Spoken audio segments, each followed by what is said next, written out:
So thank you for bearing with us.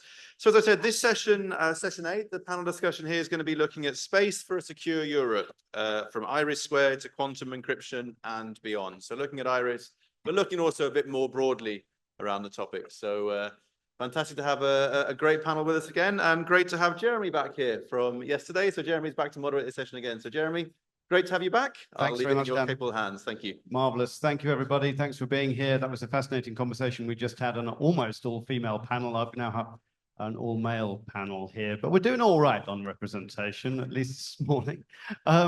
Nothing we can do about that now. Let's get into the conversation. We know there's nothing that gets people talking more than IRIS² and speculating more than IRIS². And there are things they're allowed to talk about and stuff they aren't allowed to talk about. And so let's see how we get on with that.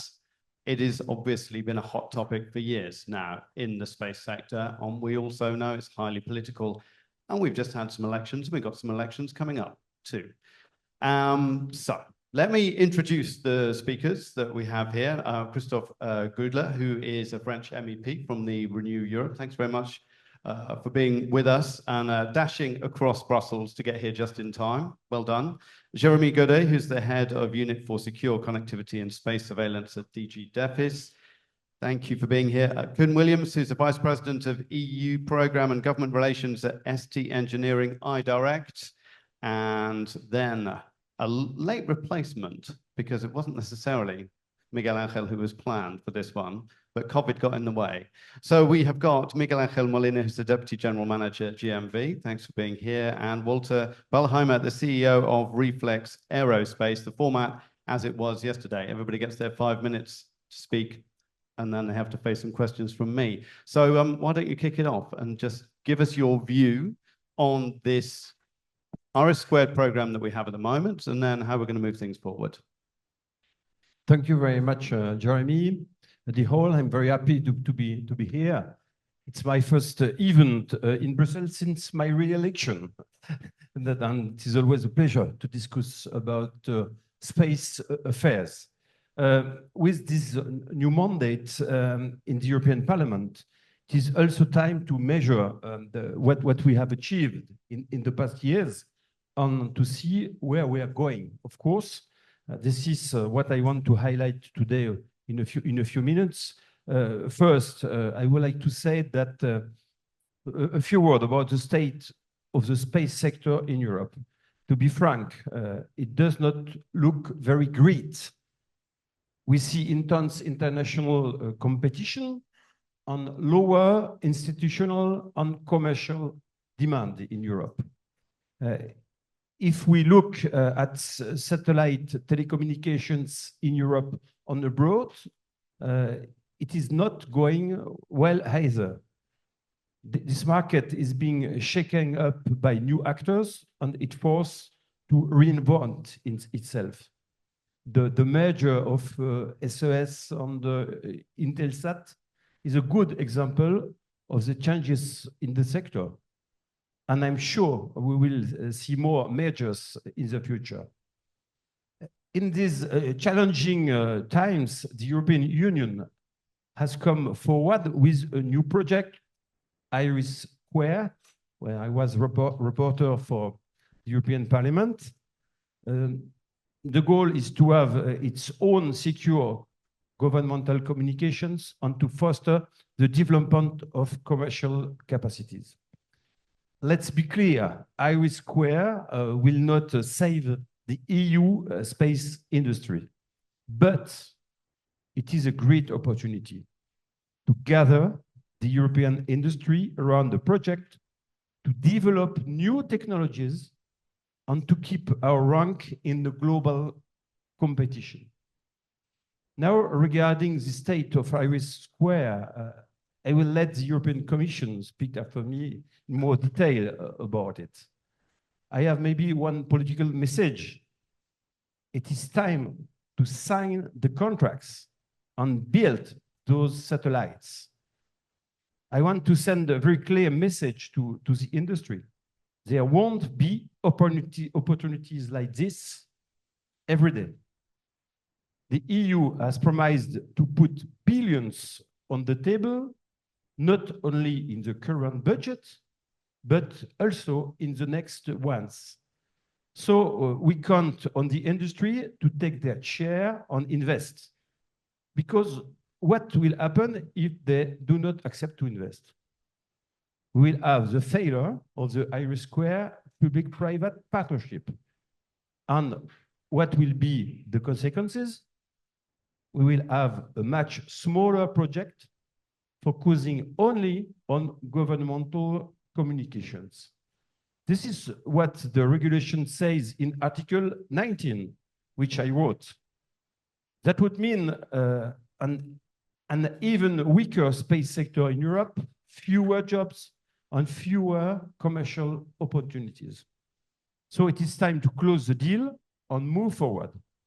IRIS² will also be key to develop new technologies. We will maybe talk about it later, but if we take, for example, communication technologies, IRIS² will certainly use open standards like 5G. And it will also help foster the development of new terminals and antennas in Europe that are the future. In this regard, I have launched a budget action in the European Parliament to develop the antennas of IRIS² in Europe, stopping depending on the others. Because we do not have all the production capacities in Europe yet, and that need to change. To conclude this introduction, I would recall that it is more important than ever that we work as Europeans. IRIS² is an example of a project that can only happen at the EU level. None of the 27 member states of the EU could have developed a project like this on its own. We do greater things together rather than alone. And I am worried about the tendency of some governments to play it solo. No, the space market is not big enough for 27 launch providers, 27 satellite manufacturers, 27 satellite operators, and so on. I firmly believe that we need to work closer together, maybe with some more concentration, that have real European champions in the space sector. Because otherwise, Europe will become less and less relevant, and its space sector will disappear. I will not accept that, and I will continue to fight for the European space sector in the next 5 years. Thank you very much. Thank you very much. Let me pass over to Jeremy. Thank you, and good afternoon. Yes, I will have the task to give a short state of play on IRIS². And to recall first that following the publication of the regulation on 15 March 2023, just after that, the Commission has immediately adopted the work program on the 20th of March, actually, and 3 days later, the tender for a concession contract for IRIS² was published. What can we say on this procurement?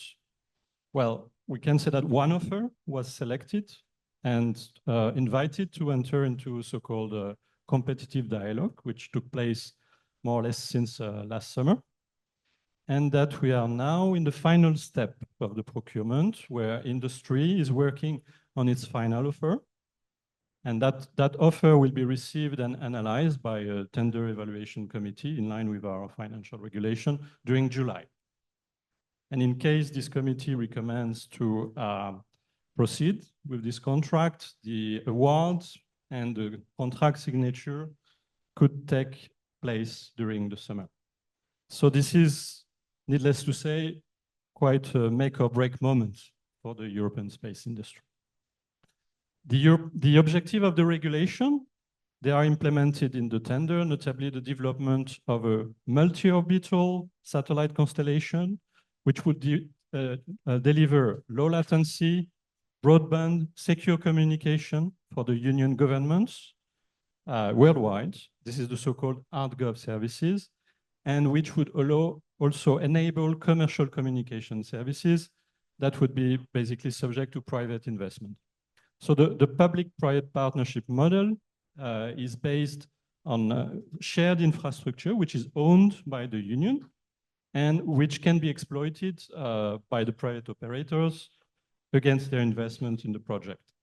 And in addition, the system will be also designed in a way to maximize synergies with other commercial systems, in particular the planned OneWeb2 from Eutelsat and SES MEO Pole-to-Pole project. This is to clearly maximize the commercial investments ambitions.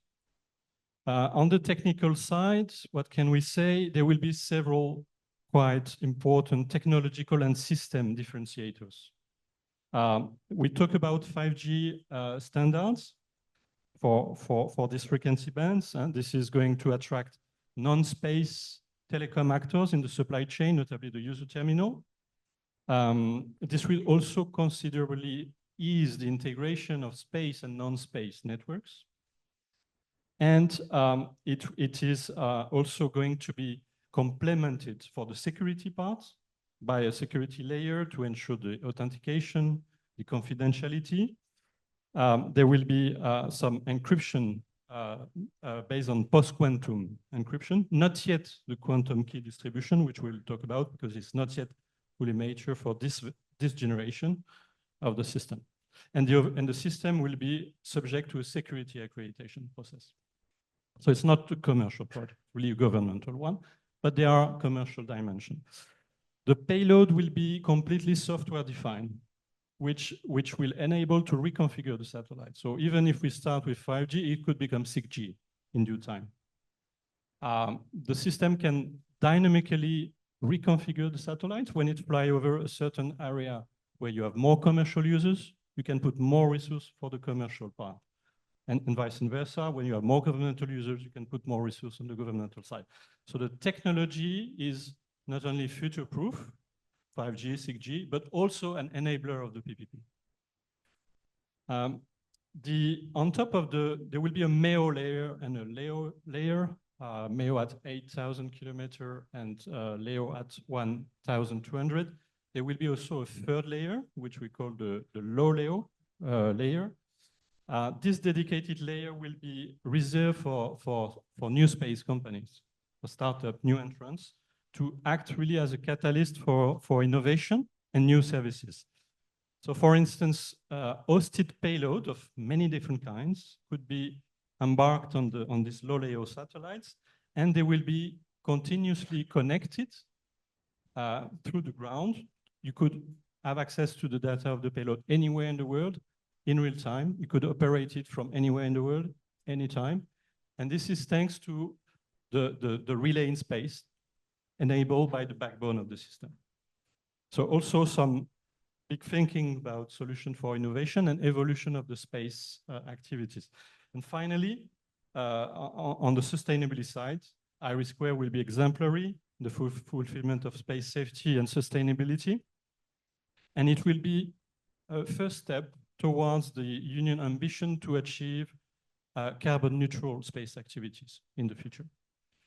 So to conclude, IRIS² in its current model, and provided industry is able to take up the challenge and propose an affordable and investable offer, will definitely drive the Union space activities for the years to come.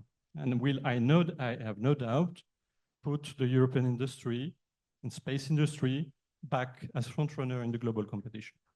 Thank you. Thanks very much, Jeremy. Lots to unpick and talk about there. We'll get questions from the audience early, don't worry. Let's move on to Koen. Okay. Thank you for having me. Second statement, fully applaud the initiative IRIS². I think it's important for European industry.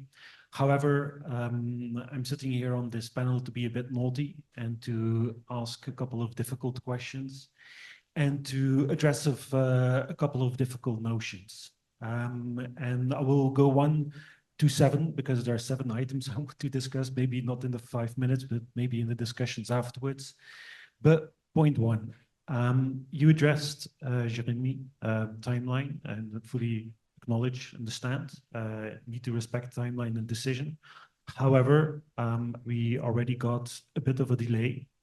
So does that mean that also the ambitions to launch at what was put forward in the past, is it still the ambition to launch at the same time? Knowing the fact that obviously you put industry under more pressure, you hijack engineering teams to accomplish the goals. So that would be my first question. Second, about profitability. So indeed, do we have a real business case on this? And obviously, you've discussed this with the satellite operators.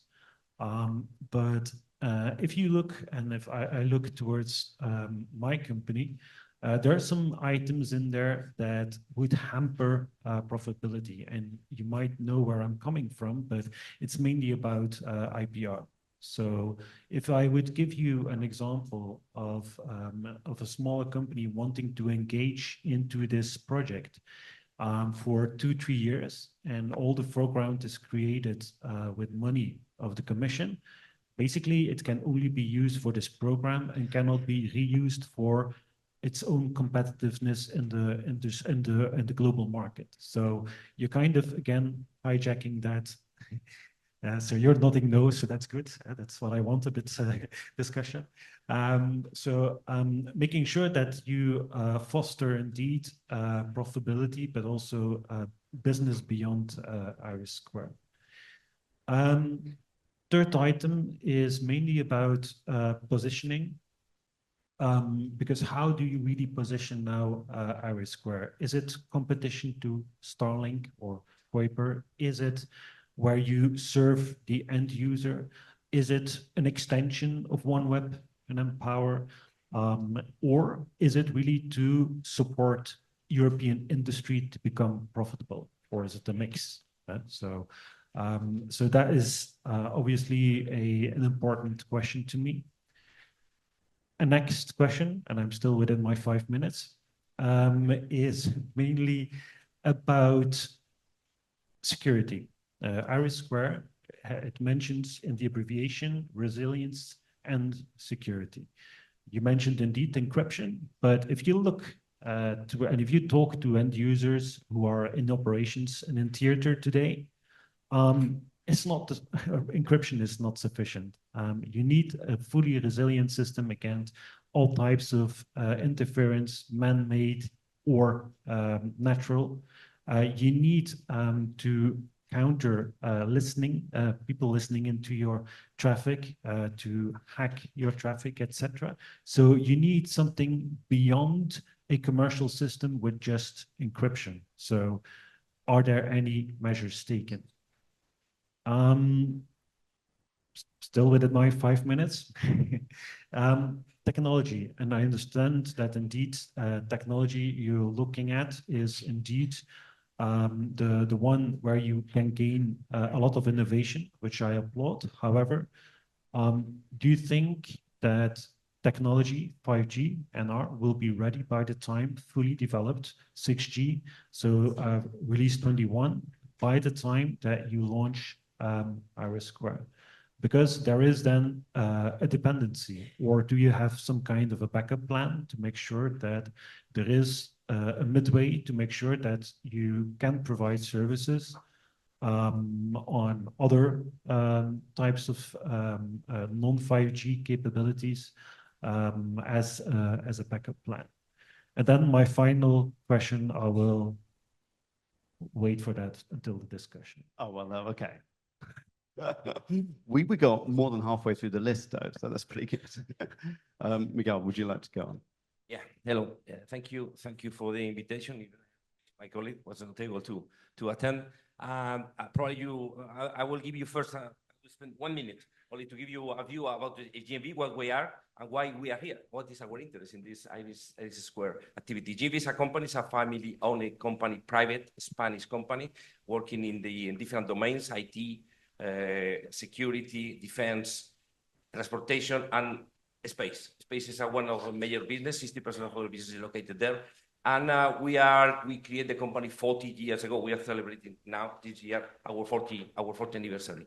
The activities that we are developing are mainly concentrated on the area of space segment, activities connected to the guidance, navigation and control, autonomy, robotics, in orbit servicing, but 75% of our business is going for the ground segment. This is the area in which we have interest. We are in deploying today systems in the telecom market for many operators in the world. 40% of the telecom operators are using our systems. Also, we are working a lot with the European Commission in the areas of EGNOS, Galileo, activities connected to EUMETSAT. Then we have a major interest in the ground segment development for any mission.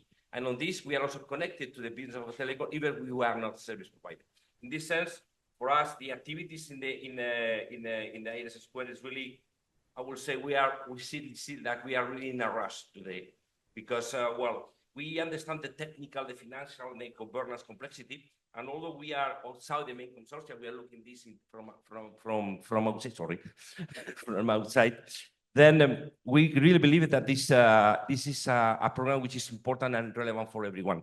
From here, we express our gratitude for the political efforts doing, and also for the consortium, which is really spending a lot of time and efforts on this. We are really aware about this. And why Iris Square? Why this should be a good thing for us? Well, first, we are well recognized. Europe is well recognized an industry in activities for technical and competitiveness. But however, the market today is evolving. There is a new player. SpaceX is changing everything. It changes everything in telecom, in launchers, and soon probably we will start also in the moon and Mars exploration. Then we need to react. This is the point for me. I think we need to go not to copy. Because if we are copying, we never will be at the same level. We need to be more creative and to take the good things, to apply the lesson learned. That for me is aspect connected to the speed in the projects, the industrial solutions that they are applying. Another point which is important is the fail fast and not fear to failures.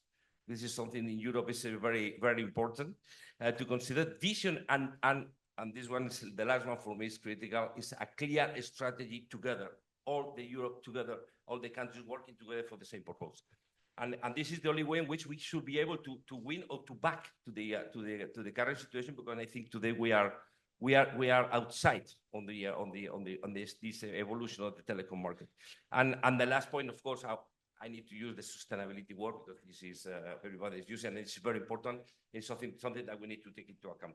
Then in this summary, we are talking about the Iris Square as an element for sovereignty in Europe, an element for competitiveness, cost efficiency, and technical viability. These are elements which are, I think, critical and we need to take into consideration working and talking about this. And in summary, we don't need to see only for the perspective for the sovereignty and national interests or business margins. This is a mandatory vector of transformation. It's obvious that we need to evolve, and we can use Iris Square as the element that will help us to evolve, to back to a situation that we are going to some recul, and we are not in the proper situation.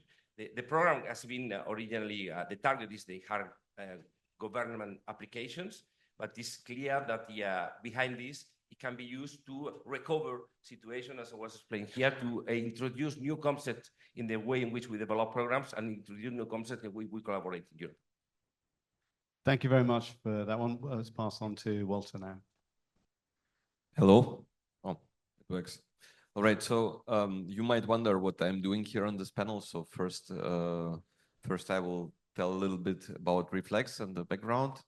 So I co-founded the company in 2021 after a short attempt of an academic career and after being involved in 2 new space startups over the last decade. So and during that time, it felt like Europe as a whole and Germany in particular is not ready for this like new space boom as it's like perceived right now. It always felt like there is no interest in the general public, and as a consequence, no support from the governments and from the institutions, right? And also no will to change that. But business was like in the last decade mainly about survival for new space startups, right? And in 2021, like a couple of years ago, it felt like something is changing, right? Space and defense became much more investable, certainly also like provoked by the crisis in the Ukraine.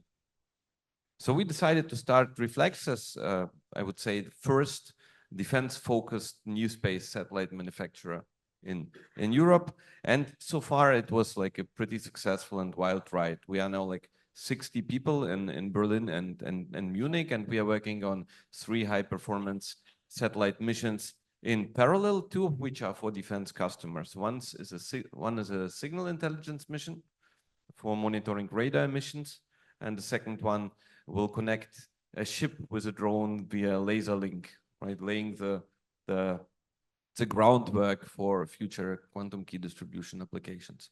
We also were selected to lead one of the preparatory studies, new space preparatory studies for IRIS² 2 years ago, and this is why I think that Reflex is quite well positioned to be represented on this particular panel here, which, as you know, is circling around IRIS², around quantum encryption and things beyond.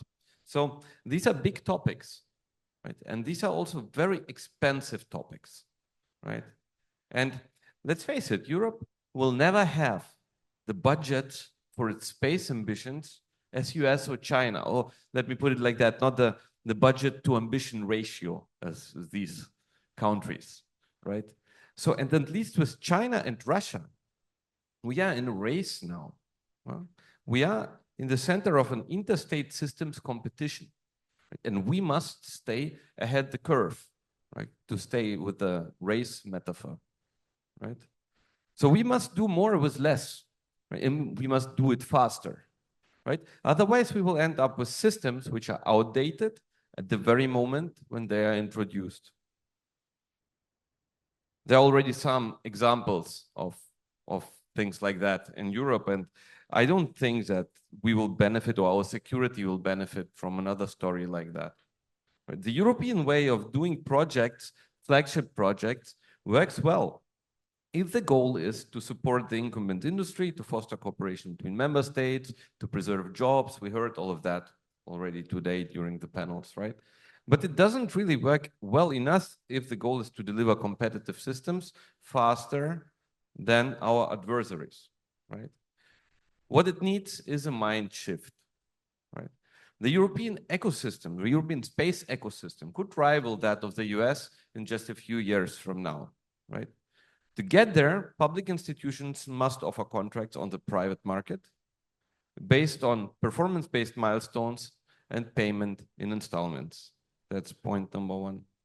New space companies or new companies in general, right? It's not only about space. Should not be excluded from tenders from the outset due to excessive regulations and bureaucracy. This also happens a lot. A dual award system, and I think this is the most important one, a dual award system as practiced in the US could also be an effective instrument, right, for guaranteeing results on the one hand and fostering and strengthening competition on the other hand. And at the same time, and this is also something I picked up during a conversation yesterday, developing a strong ecosystem here, space ecosystem in Europe, would foster our relations with the US because resilience and infrastructure is the basis, right, for the, as our chancellor calls it, the Zeitenwende era, right? So having that said, we have a giant chance here. IRIS² is a giant chance for us in Europe to step up and to play our hand right. We have the world's best talent, we have resources, and we are facing challenges. And I think these are the 3 main elements for technological progress. Europe must become the place for founders and entrepreneurs, for inventors, investors, and creators. Unfortunately, the recent regulatory projects are sending the wrong signals. Coming back to IRIS², I guess everybody here in the room understands that nothing will be operational by 2027. Nothing will launch, nothing will work, right? So we have enough time to reconsider the approach in the context I outlined. And then maybe Iris Squared will become a true European success story. Thank you. Thanks very much, Walter. Some obviously very divergent views as well on the panel. We also have to bring politics into this, and thankfully we have a professional politician here. And congratulations on your re-election. You got a job. That's cool. Do you also know that we'll be voting on Sunday? And that's looking pretty messy, and it looks like we probably will not have a particularly functional government in France, which is very important. That plays specifically into my question, which is the greatest cheerleader of this so far has been Thierry Breton. Doesn't look like he's necessarily going to be invited back to be commissioner. So who is France going to be sending? Are we going to get another cheerleader for this project? How do you see things playing out there? And then also, can you talk to me? Well, just tell me about that one first. Okay, thank you very much. First, we have to wait about the French election on Sunday and the week after. Then Yeah. we will. But I think we've all seen the sondage. But about the commissioner, you know that it's a competency of the French president. And it's clear that Emmanuel Macron will choose his commissioner. It is there is a real chance to have one more time Thierry Breton. It is my wish, because I think he was a great commissioner in order to push all the industries in Europe, in all the countries, and he did a great job, especially on space. I can say, because, for example, Iris Square, I have a meeting with him 5 years ago. I published Tribune Libre in a French newspaper. It was for a European constellation of satellites of telecommunication. He said, it's a good idea. We will do it. There is no money, Thierry. How can we do it? And don't worry, we will find it. And we find several billions in the European level, and asking, of course, for a PPP. But the project is here. It means that we are not only the amount of money MFF. we're going to fundamentally need to make it happen is not clear, though, is it? I've seen wildly different figures in the press. There's many different figures being associated with this project in the press. You say the money is there. I've seen 6 billion. I've seen 8 billion. I've seen 12 billion, 14 billion. Okay, we need to have a real business case with all the stakeholders, means with industrial services and European money together. It's clear that the Commission, the European Union, want to make an effort, but it's clear also that the industry has to make an effort also, because it will be not good for all if it falls. That's the reason why we put money on this MFF with the money we have, and for the next MFF, we'll have money for IRIS also. It will start in 2027, 2028, and for the second part of IRIS, we will have more public money. Of course, if the Parliament votes for it, and if the Council votes for it, but I'm sure that it's everybody understands that it's very important for the strategic autonomy of Europe to have his own access. Everybody to space. here understands that, probably. I'm guessing if we had a vote here, then you might have a majority saying, yes, it's a good idea. You might have some people saying, no, let's spend the money on something else. I think if you had a vote in my village in France, I don't think people would say, great, let's spend 12 billion on that. That sounds like a brilliant idea. We have to explain that we need to invest for the future. It's not shared by everyone.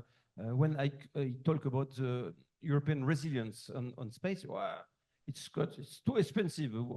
We don't have enough money in our government. Maybe it's nice to have American, Chinese, or other technology, but it's a short-term reflection because, you know, we lost in the 80s.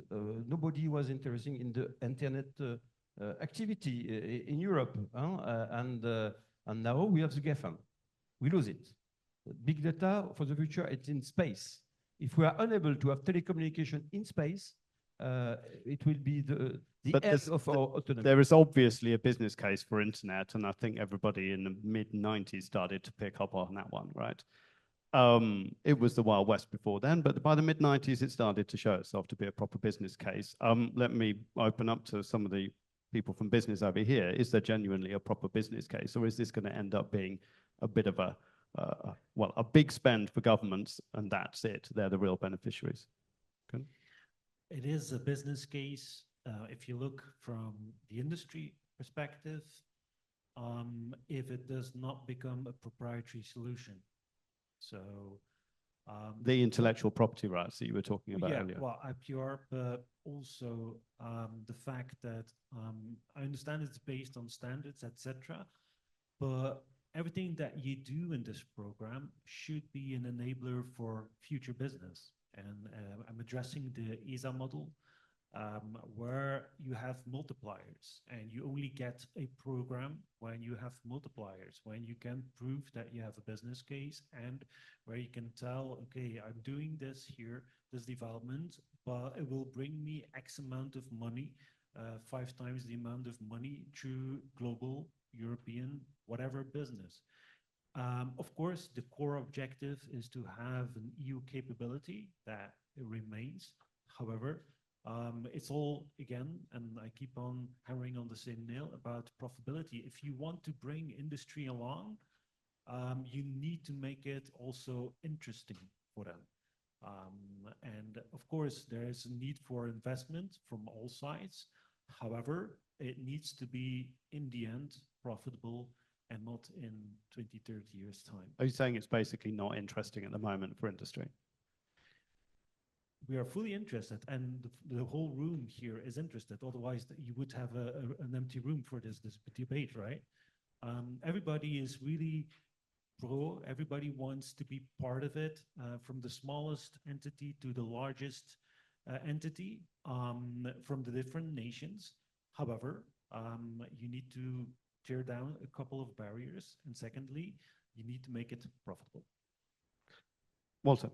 Maybe just in addition, like if you see it from the end user perspective, from the perspective of somebody who needs connectivity, this person doesn't care where it's coming from, right? It will not care in the most cases whether it's Starlink or some other constellation or so on. And then this is a key problem here, because if we build a system which is largely driven by governmental requirements, it will automatically not be competitive as a purely commercial system, right? So, and this means that the business case for the industry as a consequence must be a purely governmental one, right? And this is just a thought from my side. So we should not think that this system will be really competing price-wise or whatever with Starlink. Let's get some thoughts from Miguel Angel, and then we'll go to Jeremy, because he's had a lot of questions going in your general direction. I'm sure you're feeling the pressure, so we'll come to you in a bit, but you're taking notes, it's all good. And Miguel Angel, go on. Well, it's quick, very quick. I fully agree. The challenge Microphone, here, the there challenge we go. is we are developing a governmental system because we identify the need. And now we need to have this compatible with the commercial interests of the companies that are investing in this development. Then this is the compromise that we need to find. But we need to do something, really. We need to have something, a tractor program that help us to back to the competitiveness in this market. Because if not, we have today 6,000 satellites flying. There is another player which is coming. And then what will happen is that they will be at the end, you will say, the user don't care. And there will be a real monopoly in the communications. And they will use the less price, will be the winner. And how we will compete against this in the current situation, because we can see how the market is today for the telecom market, and it's changing completely. It's changing. Really, you can't really say there's a monopoly, though, because you've got various projects to do similar kinds of constellations already. But what they are, these projects, what they are, which ones are really winning and which one are really flying? This is the situation. We This have is the one which is question. doing things today, and then another player. Don't forget the new player which is coming too with 4,000 more satellites. Yep. Then how we will compete against this in the future? And at the moment, we're running late as well because Thierry Breton said we'd be ready by 2024, right? First services. We eventually could be niche of activities in some activities, some particular communications markets. But for the global market, for the global service, will be really difficult if we don't react now. Jeremy, do we go? Off you go. Which question? Well, do you why want don't me you to just answer? have a go at all of those? I think you've had about 5 or 6 from Kern and probably 2 or 3 more from the other guys. Maybe some from me. Okay, I will give it a try on a few, but not all. The timeline of IRISquare, maybe this is. I think that's kind of a good one Yeah. because 2027 seems unrealistic according to some Yeah. people. I heard 2031, 2032 yesterday over a glass of white wine. No. So first, we are starting with union activity on satellite communication. Originally, we were doing satellite navigation with Galileo and Earth observation. So actually, the satellite communication activities in the EU will start already next year with the GovSatcom program. We will pool capacity from member states satellites, governmental satellites. Those will be pooled into a GovSatcom hub, and they will be shared with all the EU member states. There are about a handful of member states who have today some capacity, but many other EU member states do not have any governmental satellites, sovereign solutions, and today rely, even for defense, on commercial SATCOM. So this is going to be step number 1, and this is going to happen next year already. Then gradually, we will also pool and share some additional existing commercial SATCOM capacity to enlarge the catalog of the GovSatcom. And then before the end of Can you name some names on that one? it will be a procurement. It will be a procurement. So I don't know who will be able to offer such services. Cannot guess. Then IRISquare, before the end of the decade, the exact schedule I cannot say because I don't know it. Industry is working on this final offer, but definitely before the end of the decade, IRISquare will be then added to the set of services and connected as well to the same GovSatcom. And there will be also possibility for international cooperation, subject to international agreement with the union. Norway, for instance, is quite interested and has already signaled willingness to start negotiations. Regarding budgets, what the price of the system is not known at this stage. Industry is working on its offer. What we can say is that the budget will come both from public and private sector, and this is where the business criteria comes. If a company is ready to put 1 billion, 1.5 billion, 2 billion, is this not a business opportunity? So let's wait. Let's wait and see when the figures will come. And I guess, for me, there's absolutely no doubt there are absolutely big and huge business opportunity. Just a quick one on the timeline. When is it in July that we find out the news? It will be during July that there will be the evaluation, and we cannot give the end date because there is Probably not next week, though. process. No, not next. More by the end of July. But before I go on holiday in August. I don't know. You... yeah, Starlink competition. Well, Starlink is doing things in a way which is a bit heavy. We don't necessarily need to do the same way. We go multi-orbital. They go single orbit, low altitude satellites, huge constellation to be able to cover. And they will cover a lot of places where there is no inhabitants. Over the ocean, for instance, the Starlink satellite, the load of the satellite is very limited. This is not the way we are doing with IRISquare. We think it's more intelligent to do a multi-orbital solution, and with maybe 300 satellites, kind of, we could cover almost the same capacity as 4,000 satellites of Starlink if we do it intelligently. Not everything needs to be low latency. It was a discussion in the previous panel. What is low latency can be routed to the LEO layer. What is not can be routed to the higher altitude layer. This can be clever orchestration of the system that maximize the resource in space efficiency. I think this is maybe more a way we want to do in Europe, to be more efficient, not to launch too many things in space if we don't need it. Let's do it more in an optimized way. I don't think there is competition with Starlink. Starlink as a business to consumer model. As far as I know, there is no today European satellite operator that looking at business to consumer.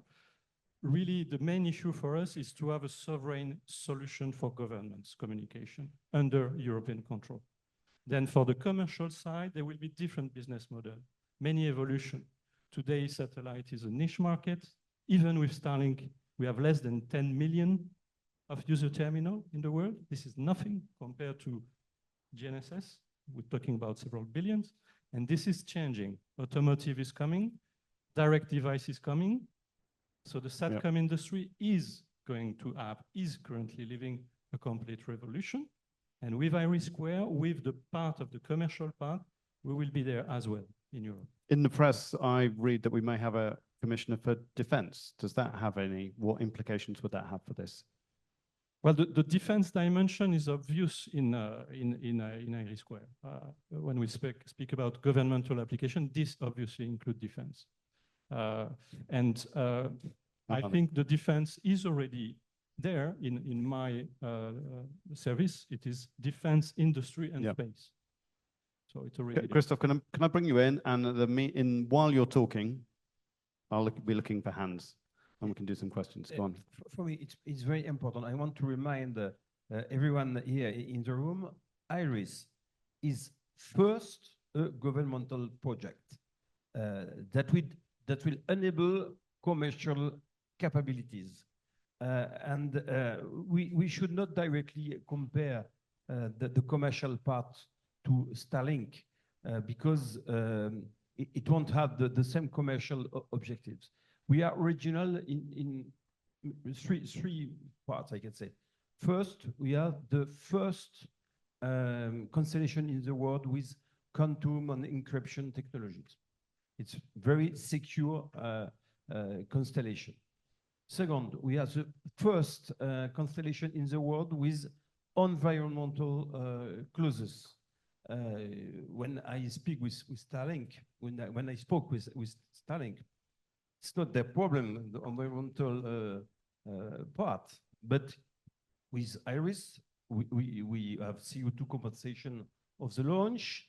We are looking for debris of the satellites, and we were fighting against light pollution because in the future we'll not see any more the stars if we continue like that. And the third difference is that IRIS² is, of course, it's telecommunication first, but it's like a Swiss knife.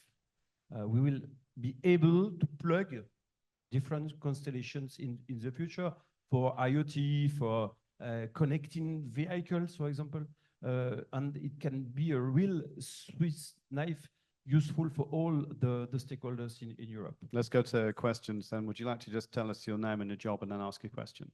Yeah, I'm Dennis Moore from Reflex Aerospace. And my question is regarding the LEO low component and the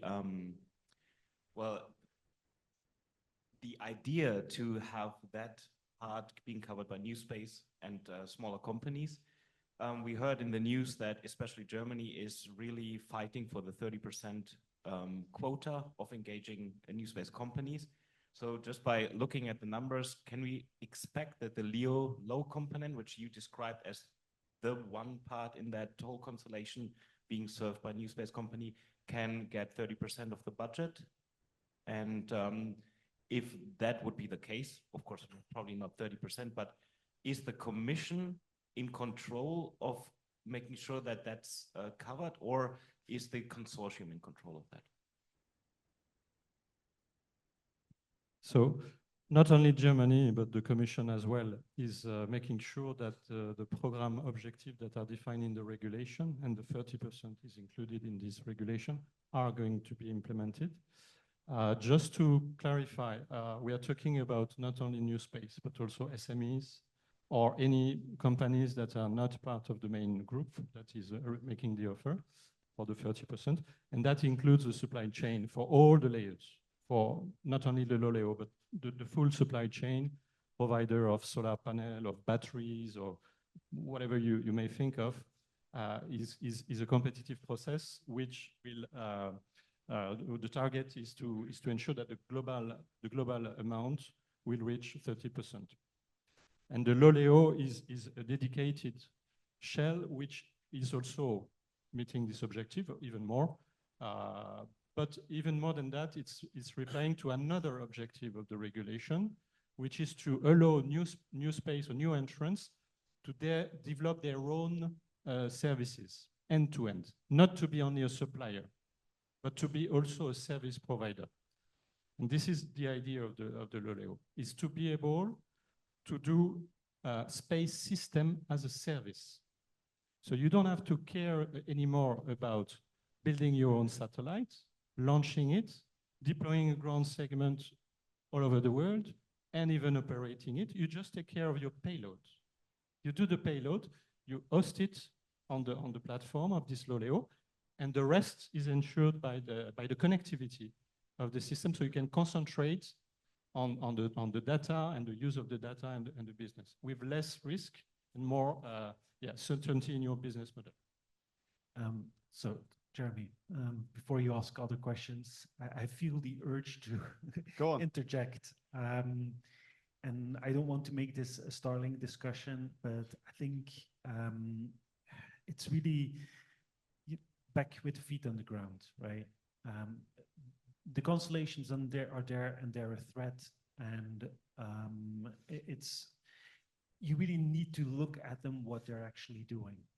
Indeed, broadband is a capability we're not very strong in Europe. However, the business plan for Starlink is to take broadband first and then move the way up, right? It's just one step, and then they will go after all the markets. Defense will be the first, Starshield, etc. And Europe is not only Europe. MODs, so nations, are also NATO partners. And obviously, they have access to other capabilities, WGS, Starshield, or other capabilities in future. So let's not be too naive. And was why I put my positioning question, right? Because it's very important to make this a success. So don't look too much top down on technology here, technology there. That's capability X, Y, Z. You really need to start from the bottom up. And that's where Walter was right. It's really about the end user, about their requirements, and how can we best fill in their requirements. That question about positioning, would either of you like to talk about that? What is the positioning? I guess it's a question of like, what's the killer app as well of this thing, right? What's the unique selling point? Jeremy, would you like to? Yeah, okay. Walter, we also need to make this cost effective. You would know about how to make a business cost effective, I'm sure, as somebody who's coming into this and starting out with now an enormous amount of money as well. How do we position this? How do we make sure it ends up being good value for money? Yeah, just maybe one warning more on the side. Like, there was a statement that there is definitely a huge business case if somebody like co-invests 1 billion and so, but the business case could also be to provide the next generations of the platforms to the Commission.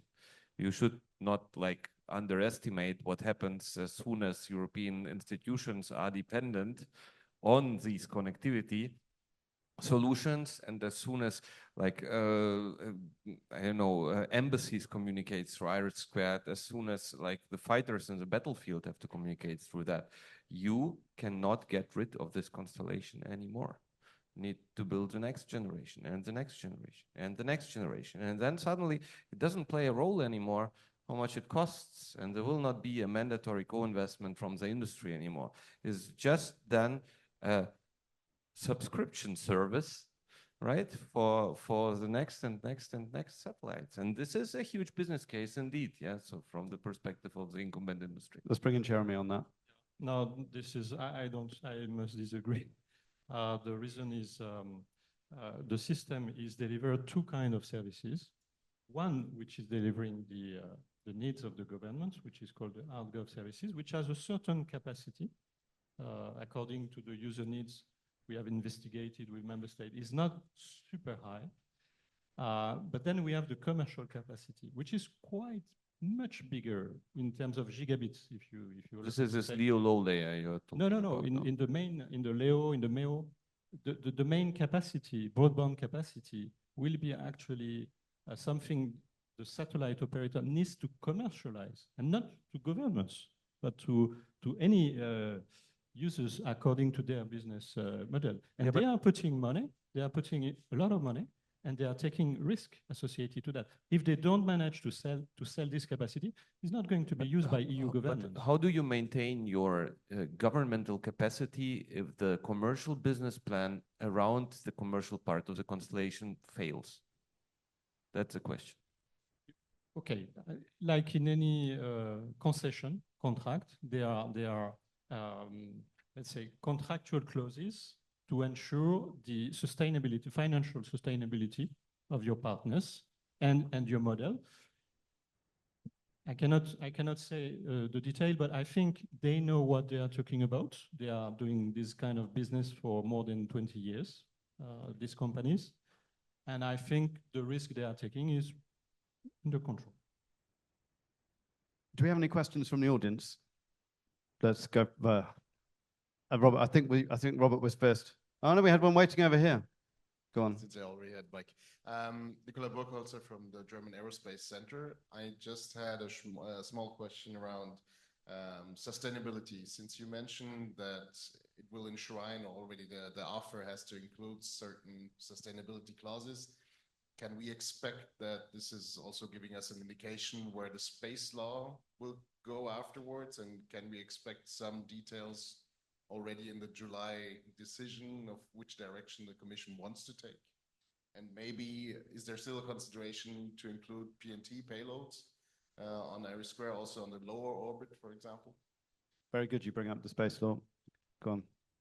Okay, sustainability, definitely IRIS² will be in line with the upcoming space law. The space law is coming a bit later because it is going to be an initiative, well, a policy file of the new commission. So we need to have the new college in place, and that will happen therefore probably beginning of 25. Regarding sustainability, we really push in all possible directions. First is, of course, safety in space. So the debris, active debris removal solution will be baselined, not waiting any years after the end of life, but in the end of life time frame. Even if you, for some reason, will lose the control of the satellite, there will be mechanism in the satellite to stabilize it so that it can be actively removed from an external system. There will be the light pollution topic. So the design of the satellite are made to minimize the light pollution. And final and not the least, full methodology of computing the life cycle assessment of the greenhouse gas emission of the full system development, deployment, and operation will be put in place in line with what is done in other industry pushed by the Green Deal. And the methodology are being developed in parallel, and IRIS² will be used as a kind of pilot project to evaluate the actual greenhouse gas emission of this program and remove them as probably with offset mechanism. Okay, thanks very much for that. Robert, would you like to ask a question? My name is Robert Henkel. I'm working since 2013 on satellite broadband for the Commission. And it's not by chance that I'm convinced about IRIS² project. but it's not my question. I have only one simple question to the whole panel. Would anybody of you expect that Starlink will ever be profitable? Will they today or in the future earn any money? This is my question to finish this discussion on Starlink. Thank you. The business case is always a tricky one to make on Starlink. Yeah. Go on. May I jump in? I think Starlink should not be seen just as Starlink, but as combination of Starlink, Tesla, and potential companies around it. So even if the pure Starlink business case might not be profitable anytime, the overall business case of the conglomerate of the companies might be profitable. And this is a key. Of course, it's like a huge gamble for sure. But seeing Starlink alone and separated is a mistake we should not do. Miguel? Yeah, so this is a game. The problem is profitable now or no. The problem is how much that he can support the current situation, and if we will be alive when he will become profitable in the future. Because eventually he can stay like this for years and years and years, and we are not doing anything, and suddenly we are out of the market. So you've got to be in the game to win the game is basically what you're saying. Yeah. It's clear that today is a game. For him, it's a real game. Good. There are numbers published, so it's black on white, and Starlink is doing pretty well. Of course, you don't see the hidden costs, right? So we need to be honest with ourselves. However, it's part of a bigger plan, and broadband is just one means. What they really want is the government programs, the defense programs. That is where the money is, and that's why I said they're moving up the value chain. And so if IRIS² is mainly targeted on the hard cop, plus also commercial, I mean, they're attacking us on both ends, and they're not the only ones. Let's have another question. I think Ludwig had one. Do we have a microphone? Ah, you didn't spot him. He was 5 minutes ago. He had his hand up. Go on. Me? Yeah. Okay. Go quickly, and then we'll come down here. Giancarlo Filippazzo from the European Space Agency, Copernicus Space Office. A very specific question. I remember that you mentioned the hosted payload on IRIS², and I remember there was thinking about an Earth observation hosted payload. I was just wondering if that's still something that you're thinking about. And I forgot to reply to the same question on LEO PNT from your colleague. So this low LEO shell I just mentioned can be indeed a vehicle to embark sensors such as Earth observation sensors, GHG emission measurement sensors like you have on Copernicus. Also the evolution of Copernicus towards the security services, dual use services is also a possibility because the connectivity will be provided, will be ensured by IRIS². However, it will be a decision by the relevant basically member states committee in charge of Copernicus or in charge of Galileo to decide to use this capability and embark their payload on an IRIS² dedicated shell. But there is a technical possibility for that, and we have foreseen the relevant interface. Thank you very much for that. Would you like to go ahead? Yeah, thank you. Ludwig Müller, Director SB. In fact, in a previous live close to what we discuss here, very close in fact. First of all, yes, I would perfectly agree that it is the right thing to do, and industry argument is a key argument. There are many, many others. And I think we're beyond the stage to really question this. But I think there has been a question here that was, should we reconsider, and what is the setup? Do we do it the right way? It's also a matter of how to do it. Not only what to do, you got to do it the right way. I would like to recall, and sometimes it seems to be forgotten, Galileo and Copernicus, great examples, very successful programs in many ways. They are owned and operated and paid by the public hand, owned and operated. They largely happen in nothing that is comparable to commercial market as we have it in SATCOM. And I think, Walter, you made a very good remark on there's a dependency on the commercial success of this whole thing. If you build it in a partnership, you better make sure that the private side of the partnership stands tomorrow. Otherwise you fall, and you may have many things in your contract, but you fall. And it's not a compensation payment that saves you because you need the service. So what's the question? Yes, good point. My question is, if you look into the numbers, I just give two numbers, 50% of operators' revenues are outside Europe, 10, 20% or so are governmental services, so they make their money elsewhere. And we say this is government owned, it's firstly government program, when maybe the partner we're partnering with is really an enormous multi-billion market, a billion revenues per year. So what is really, maybe to Jeremy, what is the expected share of the SLA volume that you put on the table as the governmental part of a business case compared to what these partners make commercially? Is it 5%, 20, 50, 13? To give an order of magnitude to know how much weight you actually have in the formula. Thank you. So just to recall, to clarify, the governmental part, the service that are dedicated for the governments from the IRIS² governmental payloads are going to be free of charge for European Union government. This is written in the regulation, up to a certain system capacity. Of course, if we would do a hard-gov only constellation, the system capacity would be limited to what the system is designed for.